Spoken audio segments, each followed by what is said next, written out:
ce matin, nous allons voir quel genre d'organismes sont dans la colonne d'eau en faisant un petit coup de filet. Ça, ce filet, il fait 20 microns, ça veut dire c'est les organismes petits comme le phytoplancton. 5 minutes, ça devrait être largement suffisant.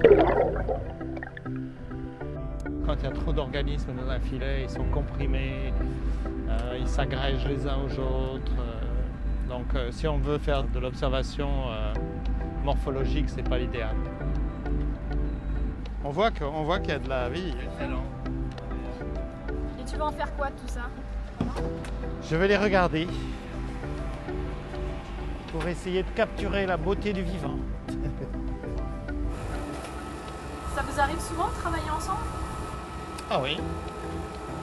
On a fait les chroniques du plancton ensemble. Cet organisme-là, c'est ce qu'on appelle un foraminifère. Mon grand-père m'a offert un petit microscope quand j'avais 12-13 ans. Et j'étais élevé dans une petite ville des Deux-Sèvres. Il n'y avait pas la mer, mais il y avait des mares. Et donc je me suis mis à regarder tout un tas d'organismes dans les mares avec mon petit microscope. Quand on génère beaucoup d'images, il faut les traiter. Puis c'est un processus qui est long. On découvre des détails, on découvre des choses qu'on n'aurait pas vues lors de la prise de vue parce qu'on peut zoomer dans l'image. Comme ici, on a 2 beaux spécimens de krill.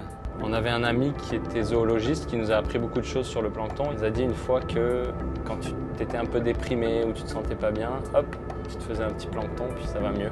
Ça fonctionne pour toi? Moi, je suis pas stressé, donc ça va. J'ai pas besoin du plancton, mais je trouve que la formule est bonne, ouais. Si tu as envie d'oublier des soucis, tu peux focuser sur quelque chose animal, puis tu vas être émerveillé, quoi. Ça va te changer les idées.